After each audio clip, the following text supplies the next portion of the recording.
Coming up on the pod this week, I talk about my trip to Portland and all about the shows, things I went through, observations, and you know what it is. You know a tour recap when I'm bringing it to you.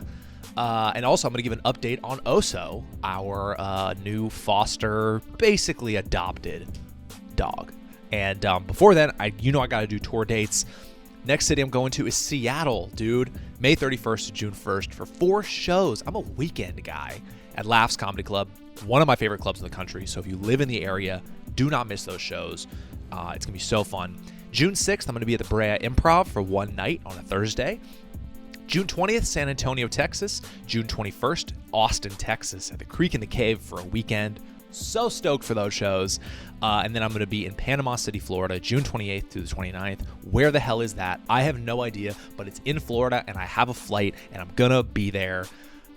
And then the rest of the year, St. Petersburg, Florida, Houston, Dallas, DC, Chicago, San Diego, and Sunnyvale, California, which is basically San Jose.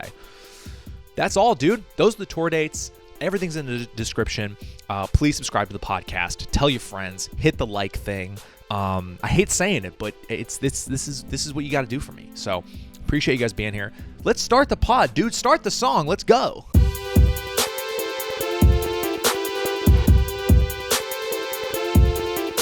Hello. We're back. Nice to see you. Feeling better. Not as sick anymore.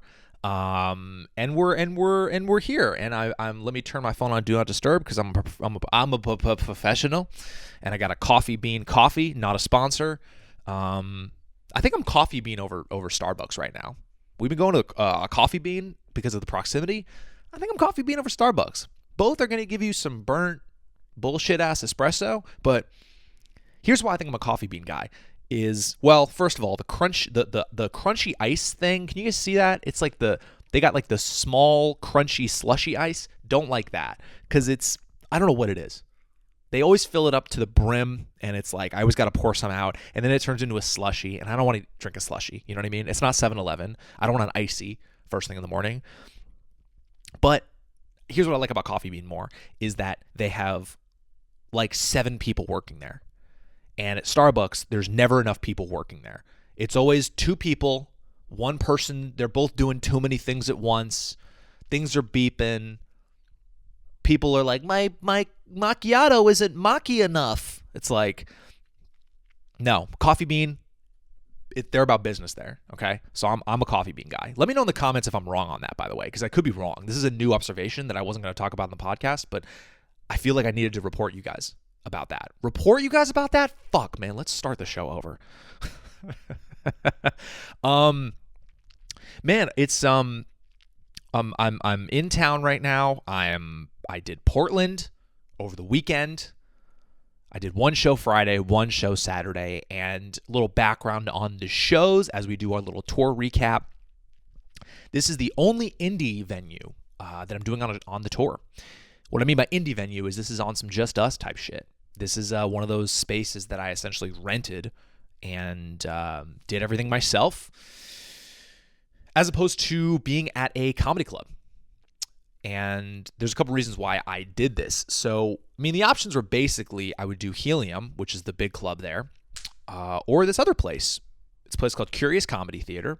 And it was, I'd say, one of the very few indie venues I did when I did the Just Us tour that I actually would go back to because I thought it was very professional. It was conducive to comedy. It was, I just enjoyed the experience. So in terms of getting like kind of the A club in Portland at Helium, I knew that they probably weren't going to give me a weekend.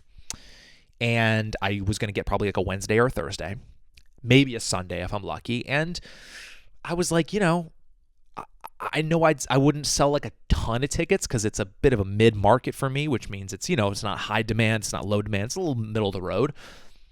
And I was like, and also the way the deals are structured for some of those shows, it's like I wouldn't necessarily make that much money. And so I kind of decided to do the indie route where I can actually do a Friday, Saturday, where I wanted to give myself the highest probability of selling the most tickets I can. The room sat 170, which I think is a perfect amount, and that was very attainable to me. When I did the show at that venue last year, I did a Sunday and I sold it out like a week or two in advance. So to me, I was like, oh, this should be no problem. On a Friday and a Saturday at 7:30, those are the easiest days to move tickets. So I was like, this should go great.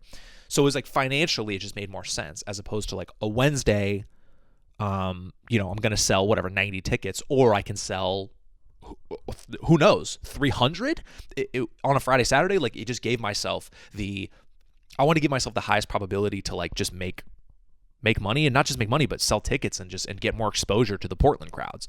So that was my thoughts on that.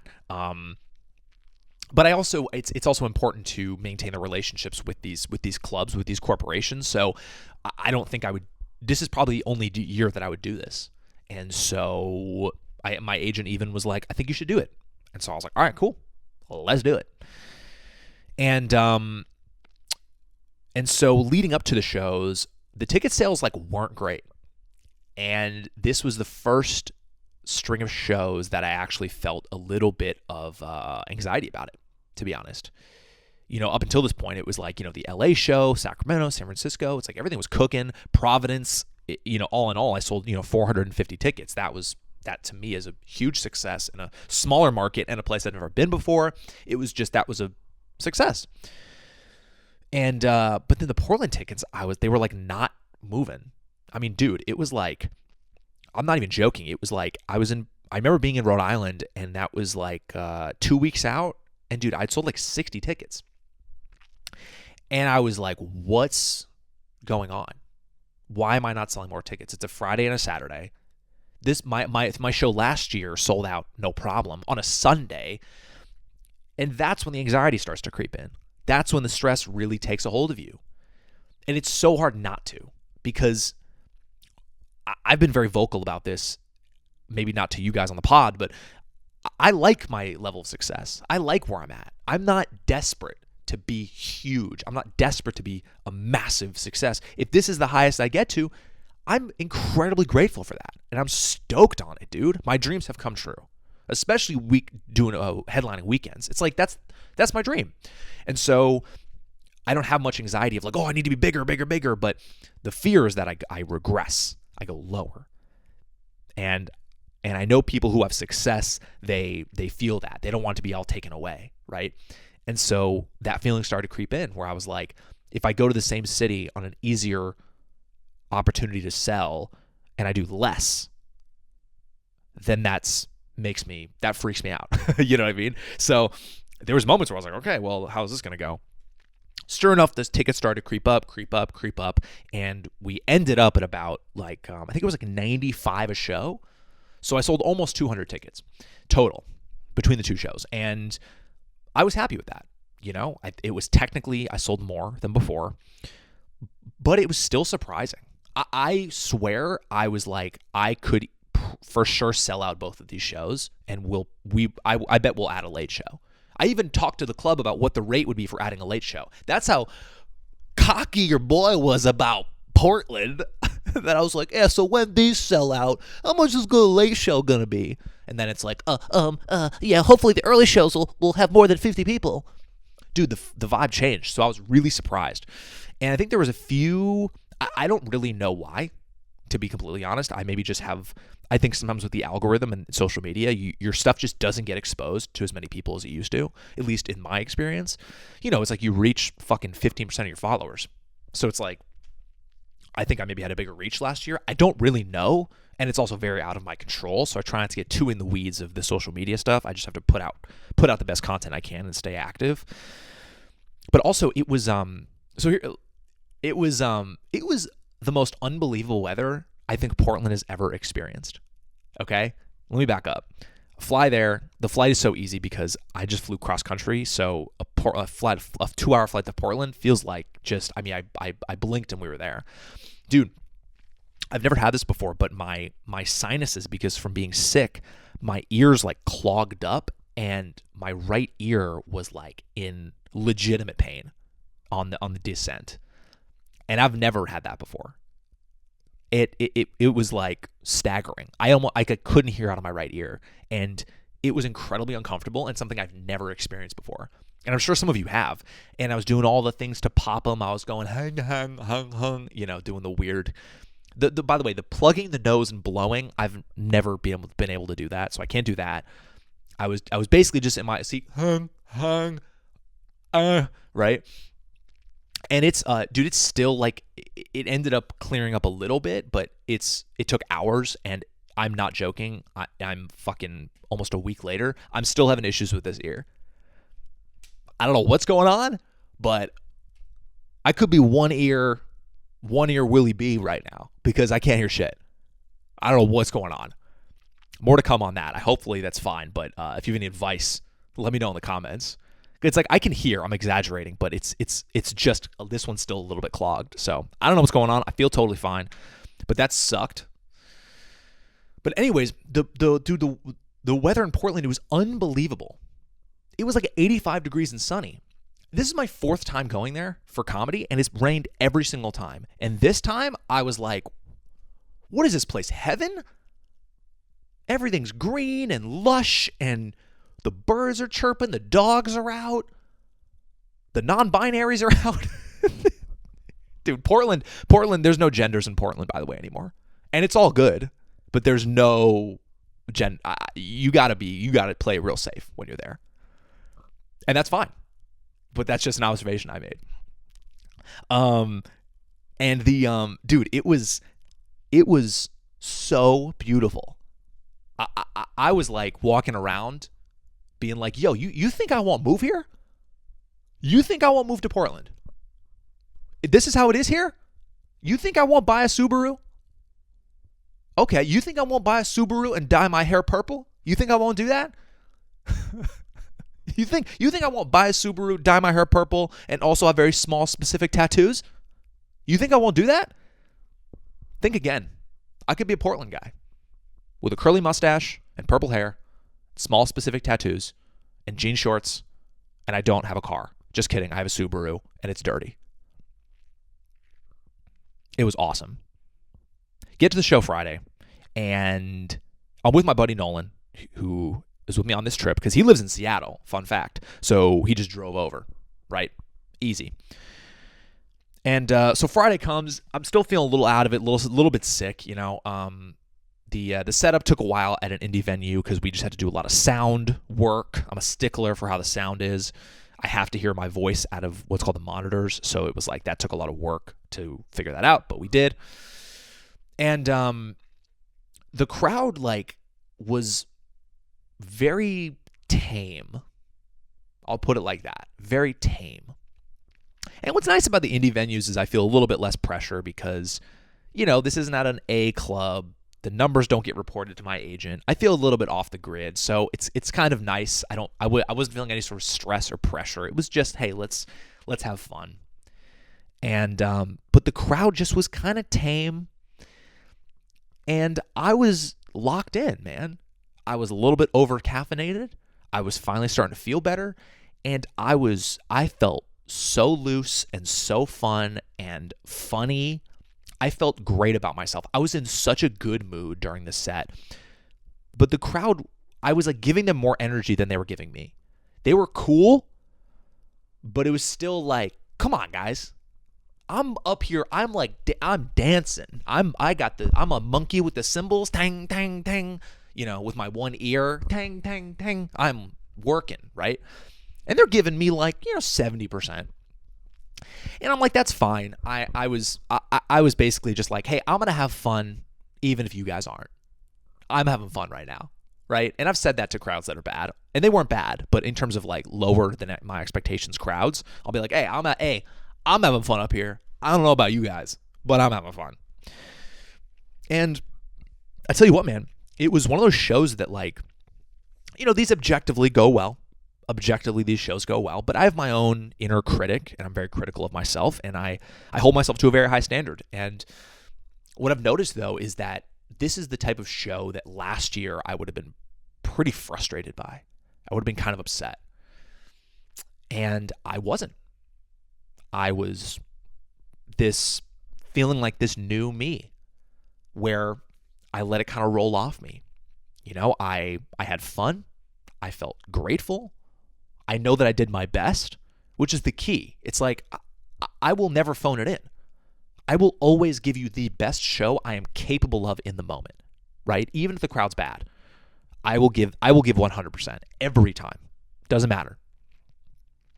But I just felt really good about the work I presented. And it didn't impact them the way I think it really should have, but that's out of my control. I showed up. I did my best. And I operated with integrity. I gave them a little bit of shit, which I think is important to a crowd. I think you got to give them a little bit of shit without being like, you go, what the fuck, you guys suck. It's got to be just a little bit like, all right, you guys are making me work. That's fine. I'll do it. I'll earn it. And I enjoyed the moment and went home. And we had a great night, man. And to me, that is tangible growth that I'm so proud of. Because I really do feel differently this year. I think last year was so much new. I mean, so much new things. I mean, no shit, I was stressed. It was my first tour. I was doing 45 cities. The travel was crazy. The pressure was new to me. The stress of ticket sales was new to me. Everything was new to me. I was this new headliner, and I was stressed for a lot of it. And I was like not enjoying myself as much as I thought I would. But now this year, it's like, oh, I remember this. I can do this. I'm so much more comfortable, and I think that just leads to less stress. And it's just nice. It's just very refreshing to be able to enjoy this more. So we wake up on Saturday, and it's so interesting being on the West Coast because, man, it's like on the East Coast when you're on the road, you wake up, and, dude, you're waking up at noon? 11:30? It's like, dude, we're so, and you have to start getting ready at 4? So we get like 4 or 5 hours to have a day.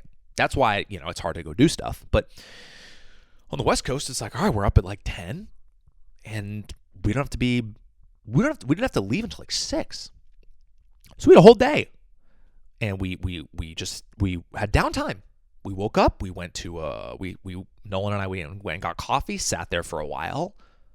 Everywhere in Portland, very Portland. Every coffee shop, very Portland. It's all just, you know what it is. It's all very artsy and old and fun and quirky, and everyone has gauges in their ears, and everyone's biking. It's so fucking Portland. Dude, My Dallas Mavs were playing a playoff game at 12:30, which is beautiful because it's so hard for me to watch the playoffs live because of shows. And when they're during the day, stoked. So we went home to the Airbnb, We fucking put on a playoff game, watched an entire playoff game, then went for another coffee, went to Trader Joe's, got lunch and dinner options for us, and we still had like 3 hours to spare. And I've never experienced that before. Being like bored on the road. I didn't really like it. I was like at like 4 o'clock, I was like, let's go. Because I ended up kind of laying down and watching shows, and I was just kind of laying there. I was like, I feel like I lost the momentum of the day. I was like, I want to be go, go, go. We get back from a thing, we got to shower, we got to get ready for the show. Like boom, boom, boom. It was very strange. I had too much time. Too much will. I want to be in the moment. Let's go to the show. In terms of the show, it was we got there, and right off the bat, just from being in the back of the room or in the green room, we just felt the energy was different. The crowd seemed just better. They seemed more lively, they seemed excited. And Nolan went on stage. He was doing great, as he always does. But he was doing, maybe better than last night, it seemed like. And I was like, all right, let's have a better show. I wasn't in as good of a mood for whatever reason. I was a little more just kind of tired because I had too much time to fucking sit around all day.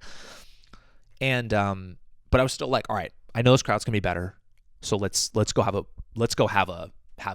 great show tonight. Excuse me. And boy, was I wrong. They were even harder. Saturday night, even more difficult. And the way the venue's set up is they have this little balcony with a row of seats, call it 20 seats, and then downstairs is the pit of, let's call it 120, 150. I don't know how it all works out chair-wise, but the first night, this had, a fair amount of people, 70 people or whatever, and then 20 people were up in the balcony. And I was like, I didn't even know they were up there. I got up on stage and I was like, what the fuck? Who are you guys? Who are you guys, the judges? Who the fuck are you guys? So tonight I was like, hey, no one in the balcony. Put everyone down low and have them all right here. You want to feel packed in. You want to feel connected to them. I don't want this weird disconnect. And it like didn't help. This crowd was giving me even less than the night before. And it was still good. There were still really fun moments, but there was just not like a fun vibe in the air. I don't know what it was. I was trying to do crowd work, and like I felt like I was pulling teeth. I was talking to these people, and it was like I was getting not only like boring answers, but just like people who there was no energy for crowd work to work, and I love doing it. I think it's such a fun aspect of a stand-up show. The room needs to be alive. The momentum needs to be there. People need to be excited. The audience is like, ooh, what's going to happen? There was none of that. It was just, I felt like I was doing a job interview. It just wasn't, there wasn't like fun. And I was even joking like, all right, well, okay, I guess let's move on. This is, I'm talking to a tax professional. I was just like, all right, like I was being very self-aware that it wasn't that funny, but I was trying so hard. And material did fine. Material worked enough, but even there were some moments where I was like, come on, guys. Give me a little more. Give me just a little more. I found myself getting a little bit annoyed at them because I was like, come on, guys. You came out, you paid, you came out, be better. At least be like more fun and lively, you know? It was just, I don't know what it was. And I'm and I always try to like spin it in the way of, oh, you guys want to make me work? All right, let's go. But I did one thing that I really didn't like, and I want to hold myself accountable to this, is I have this joke that usually will get some claps at the end of it. I go on this whole tangent about a thing, and then when I'm done with it, people kind of clap, usually. And first night, I probably got like 6 claps, and I was like, that's fine, right? If the crowd's really good, the whole room will clap, right? And this crowd, like one person clapped, and I made a mistake of being like, 1 clap? That's it? That's all you guys are giving me? And that's the same vibe of me giving a little bit of shit to the audience, which I think is okay, but I hated the way I did it. I was like, it was almost like, hey, I deserve more than you guys. Clap more for me because of how great I am. That was the vibe I felt like I gave off, and I really didn't like that.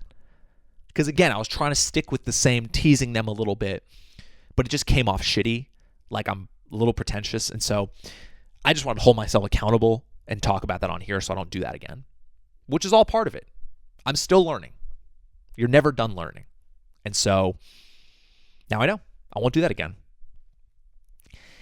And I tell you what, so here's the observations we've made. And because I remember because we were trying to figure out why these shows weren't like rocking and why the crowd work was weird. And Nolan had a great observation because he lives in the Pacific Northwest. And his observations were, here's who Portland people are. They are progressive. They are very smart. They are introverted. And those 3 things are just not the best to do crowd work with. They're very shy. They're maybe a little bit awkward. They're introverted. They're very smart. So they almost are like too aware of what's happening, you know? The other people in the crowd aren't like, whoa, what's this? They're kind of like, yes, well, here's the crowd work portion. Let's see what smart observations he can come up with. Let's see what smart, woke observations he can come up with, right? And it just feels very different than, let's say, like the Midwest, you know, where everyone's kind of partying. Everyone's like a little more stoked. They're just kind of like, whoa, yeah. It's just, there's just a party energy that I'm more into, I think. And I don't want to get this twisted where I'm very grateful that people came out to see me. That's more important to me than anything is that I'm still grateful about the people of Portland, the 200 people that came out. Fucking super grateful for that. Everyone was very nice. Everyone I met after was cool. They were nice. They were kind. It was all good.